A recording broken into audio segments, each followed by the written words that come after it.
Hey guys, it's Timmy with Canine Crafters again. I want to piggyback off of the video that I made last time, specifically on the part that I was talking about dogs don't speak English.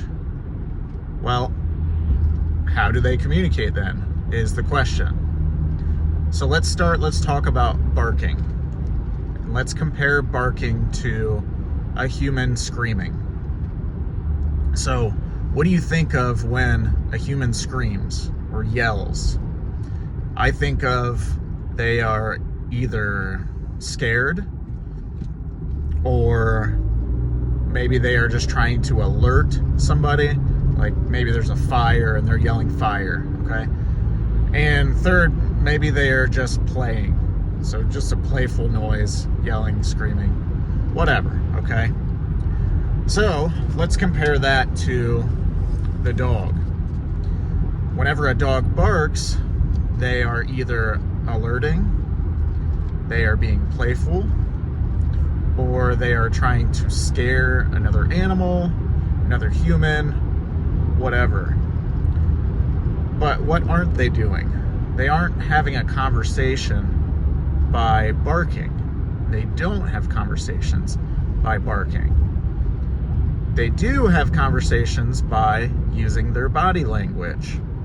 Dogs are creatures of observation and creatures of body language.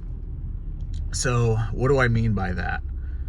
They might do the old play bow thing where they're putting their paws out and they go down towards the floor, and then the other dogs do the same thing and they play with each other, okay?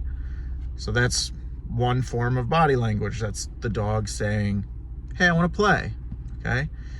Maybe they're raising their fur to show that they are uneasy or nervous about a situation. Maybe they're curling their lips, wagging their tail. You insert the blank. There are quite a few different behaviors that dogs do. But other dogs, they recognize those little movements because they are observing. They are looking for these things. So these movements would show the other dogs that the dog is either playing, the dog is nervous, or insecure, or afraid, or showing aggression. Maybe like the dog's trying to scare something once again. Maybe showing that the dog is ready to defend itself or someone else that's very valuable to them. So why are these things important? Why is it important to know and understand that the dog doesn't speak English and that they talk in this way? Well, we have to understand that dogs learn best through association. Here's an example for you. When the dog does something and gets food for doing it, then the dog learns that whenever I do this, it's good. I get food. I like that outcome. That's a desired outcome. So I'm going to keep doing that. But nobody had to say anything for the dog to understand that. Okay? Let's turn it around. If the dog does something wrong and a correction follows, or some sort of discomfort follows, like maybe the dog goes up onto the stove and burns itself, okay? The burn is actually a correction in and of itself, but nobody made that happen except for the dog. So the dog isn't gonna wanna jump on the stove again because it got burned, it hurt. But whenever there's a correction that follows whatever they're doing, they're gonna learn, okay, I probably shouldn't do that anymore because I get corrected or I get burned when I do that. So they learn from the association of both ways. But neither of those examples required anyone talking to them. The dog associated each behavior as either a wanted behavior or an unwanted behavior, and either way they got a consequence, whether it was a good consequence or a bad consequence. Now, let's look at this from the perspective of the dog. So imagine somebody talking to you in a foreign language, something that you're not familiar with, and they are just trying to have a conversation with you, and they don't know any English, you don't know any of whatever language that it is. Just imagine the amount of anxiety that would be raised. You would be like, what the heck are you saying, right? I don't know what you're saying. Now, imagine the same scenario, but after a certain foreign language word is said, they hand you $1. So it could be anything. We'll say ooga booga, and I hand you $1. Well, after a couple times, you're going to be like, I really like this ooga booga word, or whatever word that it is. And you're going to associate that word with good, right? Okay, let's turn it around. So now, the same scenario once again, but whenever you hear a specific word, let's say ooga booga again, they slap you. So it's like ooga booga, boom, you got slapped, okay? You're going to start to be like, I really don't like this ooga booga word. I don't know what it means, but whenever they say it, I get slapped and I don't like it, okay?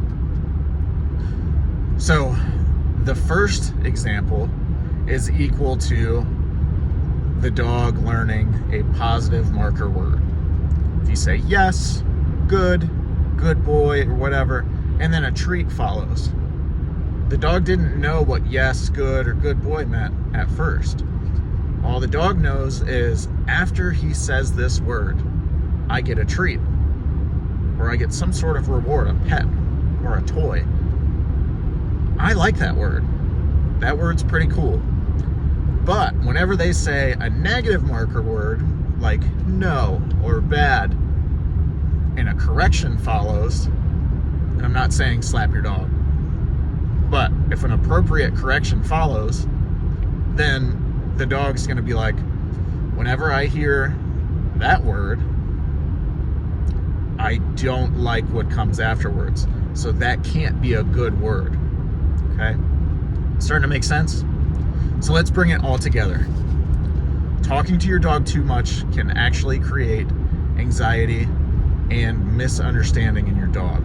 It is not necessary. Just say the words that the dog knows, and that's it. And give certain words meaning. Yes means you're doing such a great job. No means stop doing that. I don't want you to do that. And then insert a command. Sit, down, place, whatever you're using, and give it meaning. Make the dog do it over and over and over again. The dog understands, oh, okay, whenever I hear that word, that means put my butt on the floor, or put my elbows on the floor with my belly, or go over to this dog bed. You're giving meaning to the words. But we're not having a conversation with the dog in order for those commands to happen, or in order for the dog to understand that they are doing a good job or not doing a good job. And you don't have to say anything at all. So if the dog's doing a good job and you just hand it a treat, that's okay. And if the dog's doing something wrong and then you just make a correction, that's okay. Because the dog's going to learn either way, like, whenever this happens, this consequence follows. So it's either unwanted or it's wanted. So back to the body language. Your dog is constantly watching you. They're watching your every move. They're watching your patterns that you do. They know your different facial expressions. So it's important to understand that, because you don't want your dog to get away with breaking command just based on something that you're doing with your body. And I'll give you an example. So whenever I do sit stay training or down stay training, I like to add in these little goofy things like smiling at the dog, or making kissy noises, or making whistle sounds. And something that I know that I do subconsciously is like I mess with my hair. Okay, so if I don't do those things and I'm getting ready to tell the dog that they are free from their command, so I'm releasing them from their command. But before I do that, subconsciously I always go like this, and then I say free. I may not even realize that I did that, but now in the future the dog starts to get cued off of that. So in the future I might just go like this, and the dog gets up from a sit stay because they know what's coming, and they think that they can just get up because that happened. Well, I like to proof the dog of that by adding those things in there, because I know that the dog is watching my every move.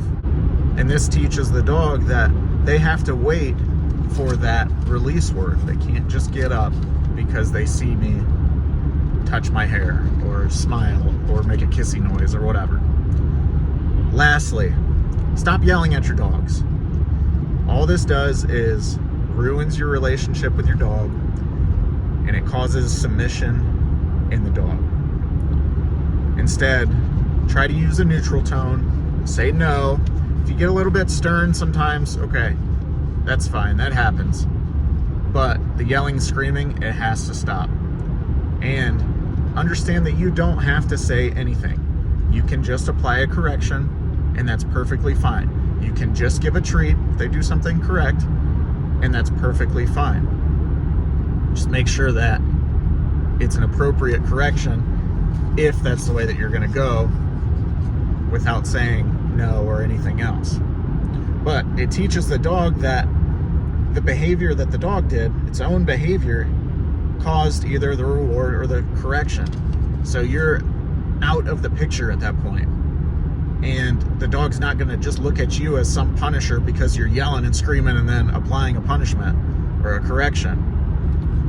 We don't want the dog to look at you that way. We want you to have a great relationship with your dog. So try that. Try taking yourself out of the picture. So all of this together, what we want you to communicate with your dog in a healthy way. We want your dog to live its best life, and we want your dog to respect you and not be afraid of you. So try these things and craft those unwanted behaviors into obedience.